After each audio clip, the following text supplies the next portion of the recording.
పవన్ కళ్యాణ్ గారు కూడా పాల్గొని మానవాహారంలో ఒక స్ట్రాంగ్ మెసేజ్ భారతదేశానికి, మన ప్రజలకి అందరం కలిసి ఉండాలి. ఇటువంటి చర్యలు ఇంకొకసారి జరగకూడదు. మనం ఆలోచించాల్సింది మన బిడ్డల కోసం, భావితరాల కోసం, మన దేశ భవిష్యత్తు కోసం.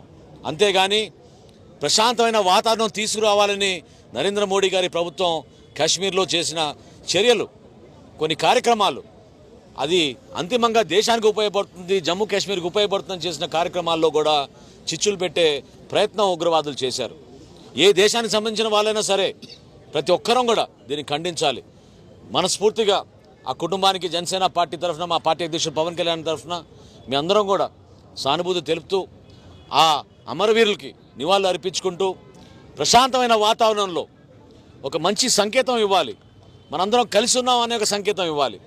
దేశంలో ఎటువంటి సందర్భంలో ఎటువంటి సంఘటన జరిగినా కూడా పార్టీలకు అతీతంగా, ప్రాంతాలకు అతీతంగా, మతాలకు అతీతంగా మీ అందరం కలిసి నిలబడి ఏ విధంగా మా పార్టీ అధ్యక్షులు పవన్ కళ్యాణ్ గారు పదే పదే చెప్తారో జాతీయ భావన కల్పించే విధంగా ముందు మన జాతి, మన దేశం, దాని తర్వాతే మన రాష్ట్రం, మన ప్రజలు, మన పార్టీల గురించి కాదు.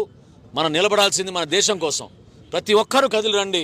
ఈ 3 రోజులు ఇటువంటి కార్యక్రమాల్లో పాల్గొని మన